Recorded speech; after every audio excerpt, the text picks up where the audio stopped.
Hello, everybody, and welcome to Cause and Effect, a show about Vetus. This is episode 5 of season 3, and we are talking about Maris Streck. If you have, this is the second part of episode 5, so if you have forgotten to see the first part, see it first, and so on. But anywho, we're talking about Maris Streck, and we are going to get up another deck that she's featured in, which is the deranged Dementia. Adam. Yeah, dementia. Yeah, Adam. Let's bring us in. Alright, this is her grouped with Lutz and some other voting Malkavians. And this is a master heavy deck which more or less requires Parthenon to play all its masters, as you can see.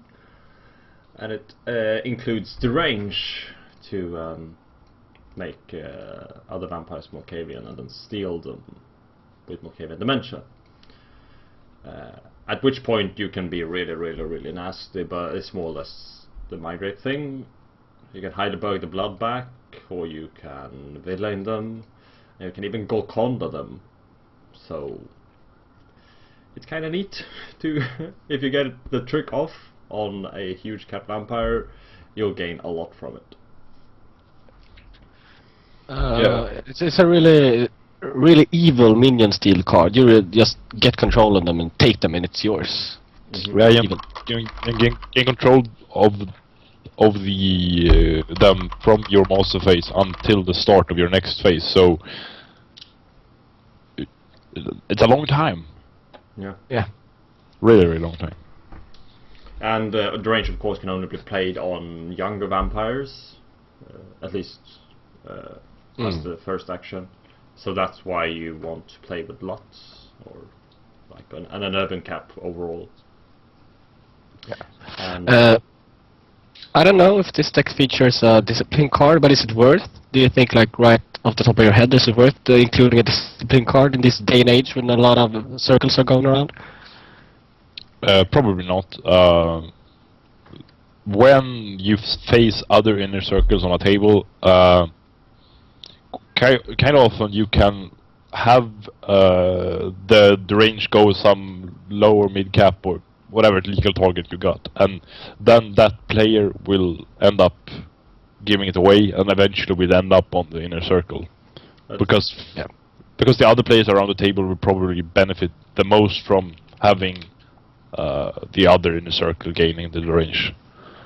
Something to consider as well is that if you see another inner circle, it's around 50% chance that it actually is Lutz. And then you can just take him and Golconda him and then burn him, take him up yourself. Yeah, exactly. So, Okay, so that's mainly the key points, or are there any other key points in this deck, Adam? it has a lot of votes. Both Lutz and Maris they have 7 votes together. Lutz special makes them do damage to your prey. So lots of votes actions in the deck, and that can only be good. Yeah, and both work really well with the range and Dementia, since the range makes you become Malkavian and Camarilla, because Malkavian is a Camarilla clan. Most titled vampires will actually lose the benefits of their titles. So Justicars and Inner Circles will lose their Justicar Inner Circle title because they stop being the clan they were before. Even when you send away the range, are you still... after that, they regain their title when they move it. Okay. But you can play the range and through that action gain vote lock, possibly banishment and other title vampire, and it's very easy to actually get the vote lock and control it. And every deranged that goes out on the table, it will remain on the table until that player with that deranged gets ousted. So the more deranged you play, the harder that would be for the lesser player to, if they want to vote lock you, it gets physically hard for them to actually get the deranged to be placed in such a way that they keep on having vote lock. Something that's interesting as well with the range and Maris special is that you can help people defend against having the deranged moved.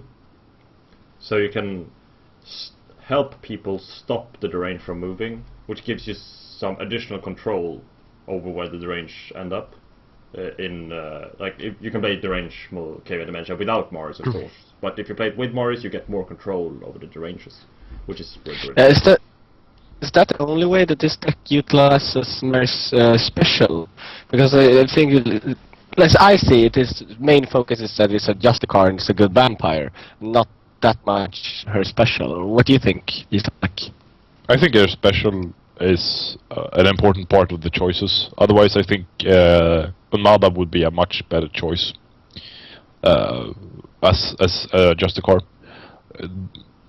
Though you can't use Quentin King and Rachel, but I think it's important because this is a really slow deck, and since the range and Dementia makes it even slower, like 29 master cards plus 60 ranges on 75 cards, that 35 cards, that more than 50% of the deck is actually cards that isn't really designed to help you out. They're just designed to give you Vampire and try to control the table.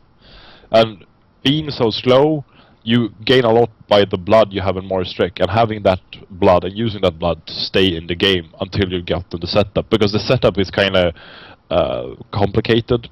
You need to get some deranges out in play, you need to get additional monster phase actions through Rumors of Gehenna or Parthenon, you need to play some Cryptic Acceleration, you want a Golconda on your hand, or a Social Ladder, Heidelberg Cost Germany, preferably. So there's a lot of cards you need to have in front of you before the combo starts to be really devastating to the table, and you want to go towards devastating the table. And Maris lets you do that. You can actually get away with this 12 card blocking packages here. I don't, because it's only 5 wakes. That's ballsy. Yeah, and this brings us to a point I have, which makes Maris more useful in this deck, is the Mental Maze. A card that doesn't see enough play, I don't think. There was recently a deck one with it that has a lot of them, but you don't see it very often. But it's a card that kind of works like an Obedience, but also you can use it against allies, but it requires a block. And having Maris managing a block should not be a problem. So it helps with the combat defense. Okay. Yeah. And it'll give you, especially. Sorry, I'm used to. Yeah, it'll give you more combat defense, and Mental Maze kind of works as a wake in a way, so to stay untapped. If you manage to block it, stay untapped. You know the thing. Yeah. Okay. Yeah, there's a lot of monsters in the deck, and you say that it uses Parthenon a lot. How about Rumor? You mentioned Rumors of Gehenna. Is like, how good is that card, do you think? It's really worth having a vote that gives you additional monster faces? In this deck, I think it's really worth it. I've been playing around with Dementia and Derange a lot, obviously because it's my minion steal. And you really need 3 monster phase actions to get comfortable, like to get a decent card flow. So you can get away with 2, but then you only have like Dementia, that's the 1 monster phase action, and then you can possibly play a villain for a trifle effect, and then you want to Golconda or Social Ladder. So that's Okay. And that's the very tight setup. You don't have that extra monster phase actions to either play a new monster that gives you to further build your position, the build-up part. You can use the 3rd monster phase for that, or you can use the 3rd monster phase to actually fetch one of those 2 cards I mentioned, the Dementia or the Golconda. Golconda could be Social Ladder as well. Fetch one of those 2 cards from the Ash Heap through Anthelios. So the 3rd monster phase action is really it's not mandatory, but you really want it when you want to play to get it to be really good. Okay, so is it not worth to include a monster phase minion to get additional order? There are no good monster phase minions for this crypt. There are no like obfuscate auspex ones. So you don't have any options really. But if you can of course play this deck with Sibel, which has been done and has won numerous tournaments. But that's a totally different deck. You don't you don't use Auspex, you don't use Malkavians in the same way. Okay. So, yes and no. Or Yeah, there is a deck where you use Cybele, or Utso Saloma uses Cybele and Lutz and Unmada. And it's more of a girls style deck, I'd say, than this style, because it got the Ash tablets and stuff like that. So walk me through it. How do you play this deck, Isaac? So I'd bring up Maris first, probably, possibly Lutz, depending a bit on the situation. But as Adam mentioned in the beginning of this conversation, that you actually, it's kind of common to see Lutz, and if you start off with a Dementia on your hand, or you can just start with Maris, see if there's any Lutz on the table, and then your first Dementia just goes on that guy's Lutz. Yeah. And if you had any luck and got an early extra monster phase action, you can Villain and go Connor that Lutz. But just if it's cross table, you just borrow him and you use the first action of Lutz for yourself. Your cross table body will probably be very pissed off, probably unable to win the game, but you gain a lot from doing that. Is it worth to drain him if you steal a lot per se and drain him with a Villain the first thing you do? Yeah, I'd say so. I think it's mandatory. You can't contest. That's not an option. And if you can't contest, you've lost 4 of your vampires in your crypt. You need to make do with Quentin King and or Rachel Brandywine. You're gonna be in a really bad spot anyway, so you kind of need to do it, I think. A bit depending on the setup. Yeah, I have to agree with Adam, because if you Dementia someone and that guy's tapped, you gain that guy tapped and can't use it for anything. So it's only like the first time you steal Lutz that you actually get an action, and you won't get any actions further down the road. That player with Lutz will probably argue, but you can take him at any time and do whatever you like. Just have him here and set up, and I will balance the table for you, etc., etc. I think that's just wrong. You need to demolish them. You need to be like a Death Star and use your Death Ray. Mention. Okay. So you bring up Maris, and then if you need what to, do you do? I think you need. If you need to, you pair shift to banishment. But it's better to start playing the ranges early, I think, to have them on the table, because the action is kind of bad. The deranged action, it feels wasted when you take it.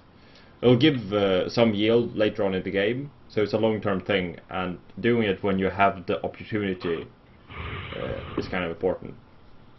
Okay.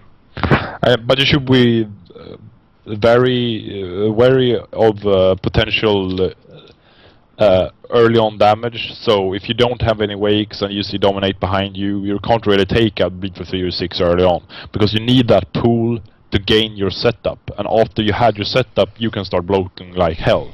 But you need that buffer of 30 pool to gain the 2 vampires and the setup. But can't it be worse at playing the range backwards, and then because he has to take an action to get rid of it, or else you steal his minion and do something horrible with it? Or But if you can't do anything horrible, if it's a 6 cap with Dominate, you can steal it, and then what? It's tapped, nothing happened, you got bled to 6. And it's not even... you shouldn't assume that someone will want to remove it. So if it's a deck that uses one vampire a lot, say, first one that comes to mind is a Nanabaruku deck, you put the range on Nanabaruku. Nanabaruku won't remove the range. At least not in the start, because it's not worth the action. So you'll be rushed anyway, or you'll be bled for 6 anyway, because they have to do it to kill you at some point. So, so you're not going to avoid damage simply by playing the range. You need stronger actions for that. You can't count on it anyways. Like, if you play it on an 8 cap, it's kind of probable that they will fear getting gold conduct if you have the 2 most phased actions. But if you don't have the 2 most phased action, only have the 1, the only thing you can do is steal, a tap Nanabaruko. Okay, Nanabaruko loses an action next turn, but you don't do that much of damage. But if that Nanabaruko were to rush you and beat the shit out of you, then it's game over for you. Or if it's mid-cap dominate and beats you for 6 early on, it's very hard to recuperate from such a hit with this type of deck, because you're most vulnerable in the beginning. Yeah. Okay, and then what do you do like mid-game, and how do you win with it? I think you just you bleed with your guys, and you use the strong vote actions that you draw. Like, you bleed with Lutz and vote with Maris if you can get away with it, and then you snipe something with the range at an opportune moment. You take one guy, remove it from game, get some pull, which is nice, but you remove a key vampire from the game, and that snipe is what you will build the rest of your game plan on. The first vampire you remove or you Heidelberg off all blood from is going to define how you win the game, because the play that you did that against is the play that you'll most likely want to take the heads up with if you can do it. It's the most strategic thing to do. Yeah, but you should also remember that this is a low throughput deck most of the time, so you have to keep the pressure up, continuously bleeding. If you just defend, only ruin your predator's game, and then the next predator, and then the next predator, you will end up in a situation where you get a prey or ground prey that is too strong for you to handle, have too many minions or something like that. So you need to go forward. Even though it feels like it's wasted and you really don't gain anything to it, you need to keep this pressure up to actually be able to win the game. And something that's really powerful is getting out an Enkel Cog. Preferably on Rachel Brandywine if you get her out, but other than, if not her, then Lutz. And simply staying untapped, or like the threat of deranged Golconda, which cannot be removed, like after that minion has taken its action. It gives you a lot of opportunities, and other players need to play suboptimal to avoid it. Could it be worse playing a Malkavian? What's it called? The Madness Network? I don't think Madness so, Network. because you make people Malkavian. It's kind of precarious. You can give people extractions, and lots of Malkavians on one table with Madness Network will more or less guarantee a timeout as well. There's always that. Yeah, because then a Malkavian takes an action to remove its deranged to another guy. That guy becomes a Malkavian. He has the option to take an action, and then you might have the funniest situation that can occur in Vitas, but also, as Adam said, it's got to time such a table. If people actually consider every single player's turn to take some action with their deranged vampires. Okay, so what's the main weaknesses, Isak? As I said, setup, it's very, very slow. It has a very low throughput. You have +1 bleed on a Richard Brandywine, and you got 2+ bleed in Lutz. It's very probable that for majority of the game you will only have 2 minions, that's Maris and Lutz. The third minion, it's possible that won't even occur, and if it occurs at the end of the 3-player game or just in the start of the 2-player game. So, speed is, I'd say, is your biggest drawback. And it is kind of meta dependent, because this combo, the higher the average of the capacity of the tournament, the better it will perform. So ideally you want every other player to play 10 caps.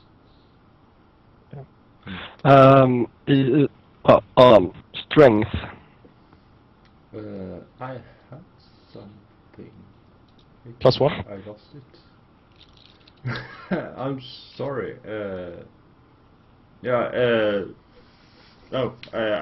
You can get minions and you can remove them in a way that's more or less impossible to defend against. As long as there's an 8 cap or more, they're gone. You're not gonna block Forgotten Labyrinth into thin air. and with the Maris you can make sure that the range stay put if the player who they try to move it to want it to stay put. So removing minions like this is kind of the best way to game, probably. You gain a lot of pool and it's over. So that's the strength. So if you get to do the Golconda trick, Yeah. you're in a really, really nice position. And I think You that's all- the strength. Yeah, and you should remember you only need to do it once each game, and that's probably enough to win. So Yeah. whenever you have the opportunity to get someone else's vampire and just rip him a new one, do it. Yeah. Don't be shy. Yeah, I think that's enough about this deck. It's one of my favorites. I really like it. Okay. Congratulations, Stockholm. Yes. Okay, so we're moving on to a deck that really utilizes more special ability a lot. Adam, what are we talking about now? Warghoul, what's it called? Warghoul, yeah. Warghoul. Warghoul is the name of the deck, yeah. Yes. And this is just combining Maris Streck with a Warghoul, speed Warghoul deck, which is both funny and apparently efficient. So, yeah. You get the 2/3 cap Timitis from group 2/3, and you get Warghouls more or less at the same speed as a speed Warghoul deck.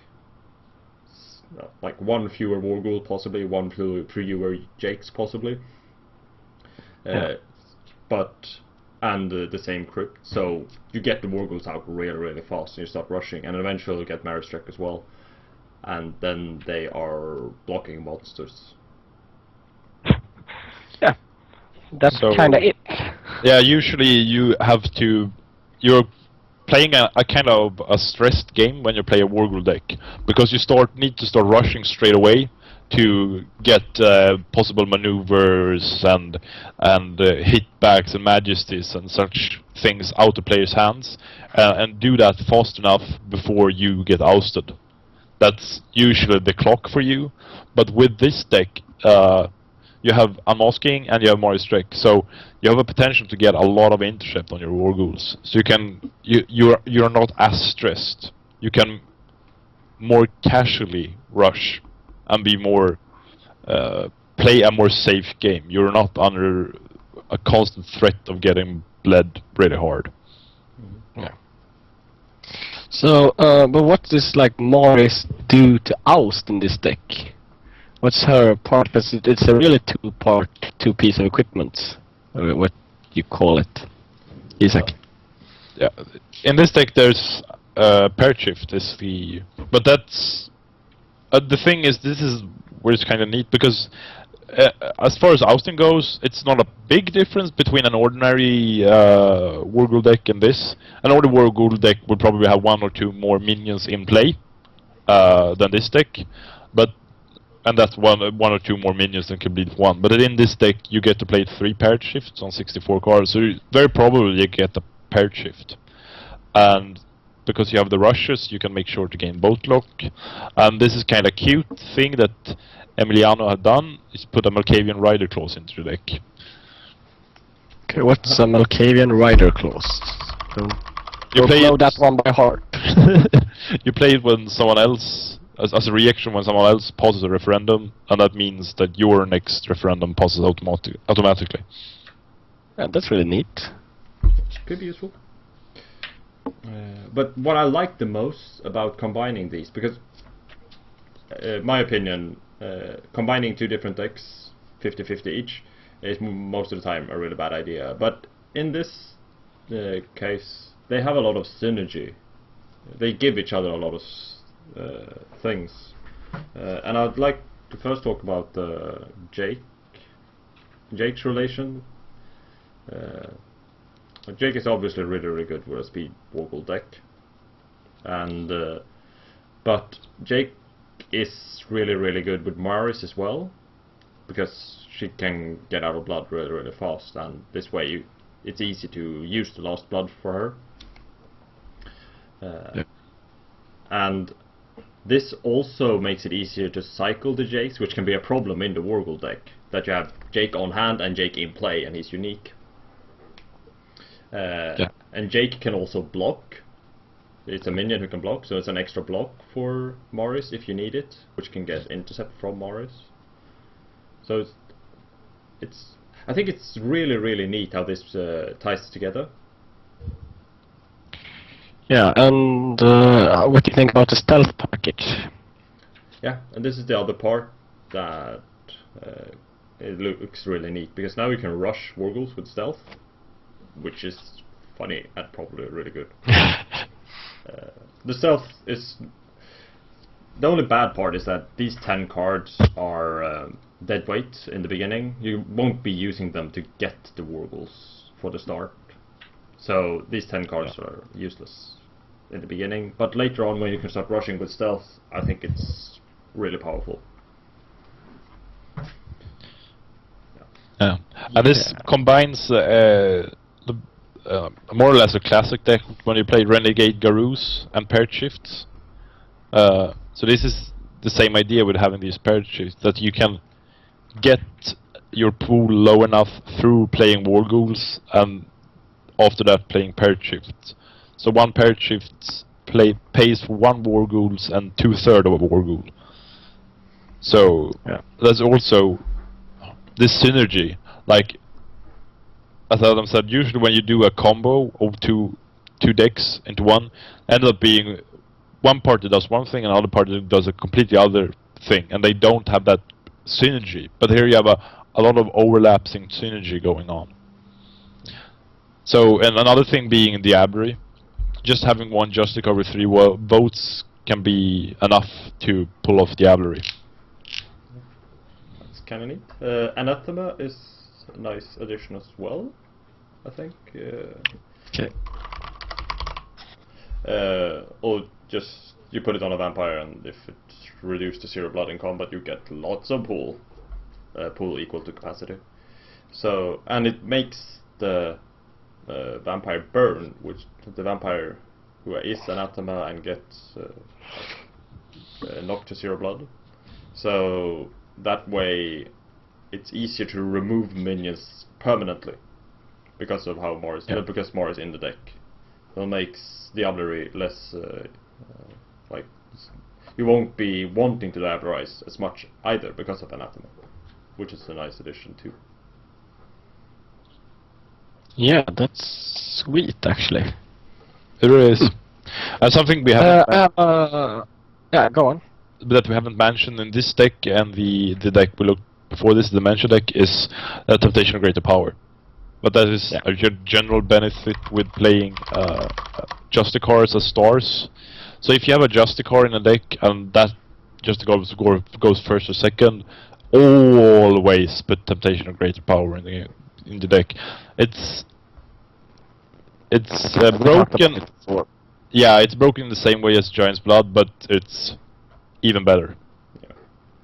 Your mic is messing up a bit, Anders. Okay. And in this deck you'll find what I talked about earlier, how the reaction package has changed. 6 on the KV is not something that you normally see in a Wargul deck, but they're there to use Maris special more efficiently. Yeah. I have a question about Malkavian Raider Claws. Can it be used together with the Cryptic Rider? No, they can't be. Cryptic Rider can't be used on a referendum that's automatically passing, I think. Okay. Yeah. So Just a question. that's how it is. And you have the usual oust package, except and the purchase. You have the Dragon Bound, you have the Spine Jack, you have Fame. Yeah.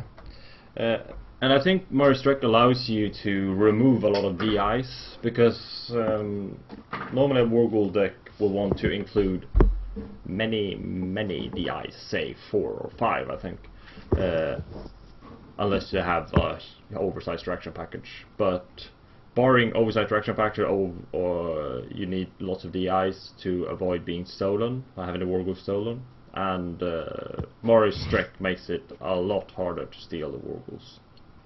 Yeah. So it's So only if you the master package of it. Yeah, only if you face entrancement and obfuscate that you can end up in a bad spot. Because but this is standard, so to speak. If you lose one Warghoul, you probably end up losing two. Yeah. So what about this guy has included dark influences instead of DIs? What do you think, Alan? It's a better one. It's better if you only want to have one DI, any of the DIs. It's better to have dark influences, of course, and it's more powerful in its effect, but it costs one more pool. So, sure, it's nice to include, I guess. I'd prefer a normal DI. It's a double cost, so I would probably play a normal DI as well. But there's nothing wrong with having a DI too. Yeah. In my opinion. Because most of the time you end up playing it on, I'd guess, Elder Impersonation in this particular deck, but something like that.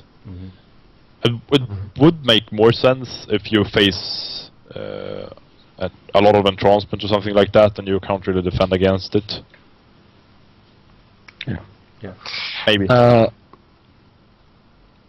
So, just quickly, how do you play it, Isaac?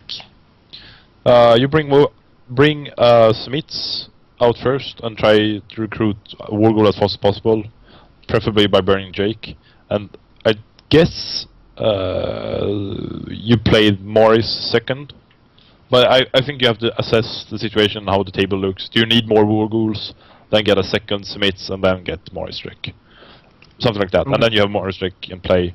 And up until you have Maris in play, you have your pool buffered and your Warghouls to defend against any early aggression. Yeah. This is because it's kind of a high cost deck. When you play, you have to have two. If you can get 3 Warghouls and Maris Streck and a few other guys, so it's high cost, but you have parity shift, so it might be able to counter the high cost, but it's a little bit. I think that's why you have the parity shift and Anathema in the deck, is to counter Maris's high cost and Warghoul's high cost. But you do have a point that well-timed delaying tactics on a parity shift can be game over for you. And even with because Maris Streck is probably not the first minion out, with still gonna, even without delaying tactics, it's gonna be a pretty late dip in pool amount. It's not gonna be a speed parity shift deck, so pretty late in the game, say round 4 or 5, you're gonna have the lowest amount of pool that you'll have and be the weakest you have. And round 4 or 5, a dominate mid cap can have a lot of guys out. So I think that's the biggest weakness that round there, way before the first parity shift, or the first pool gain vote. So what would you deem the biggest strength then? Adam. After round 5, I think it's more or less unkillable. Basically, there's so little you can do. I actually don't see what you can do. You can sudden reversal Jakes and stuff to make Maris lose blood, so you don't have as much intercept available, I guess. But if you just if you continue putting blood on Maris Streck, you will not die with a deck like this. You even have a few bounces in if you need them, and even then I don't think you're going to need them. So it's really, really hard to kill this deck, I think, after the setup. I think probably this particular iteration of the deck, I think one of the most troubling things would be cross-table votes, because you don't have delaying tactics and you only have 3 votes to defend yourself with, and the possibility of throwing away 1 vote card. But so someone who wants you out and play a well-timed Ancilla Empowerment Anarchist Uprising might do a lot of damage to you. Yeah, that's true. We should probably have a few delaying tactics. But that's a metagame thing. But I play a delaying tactics no matter what. And change the amount depending on the meta. Okay, so it's a nice deck. Do you have anything else to say about it? Yeah, I think allies is the best way to use Maris special. That's probably true. Because a lot of cards that people use to gain get their actions through, like Daring the Dawn or Seduction, can't be played on allies. And barring those kind of cards, the only thing that can more or less can get through Maris special is Obfuscate, and even Obfuscate likes to rely on Elder Impersonation, and you can work around Elder Impersonation even with Maris. But you need to have a lot of minions untapped, and allies do that, and unmasking it helps since they get one intercept each. So I think with allies and Maris you can like get an extreme of control over the table, which is really, really good. Of course, we talked about this with the Muddled Vampire Hunter, but having 3 Warghouls out is like having 3 Muddled Vampire Hunters out, and it's a Muddled Vampire Hunter that can't die. So and you can burn it to burn a location.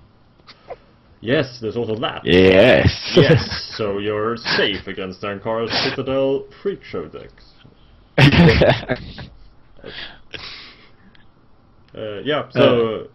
I like abusing Maris for allies. I've actually done it with Escape Mental Patient, but it didn't go as well as you'd think it would.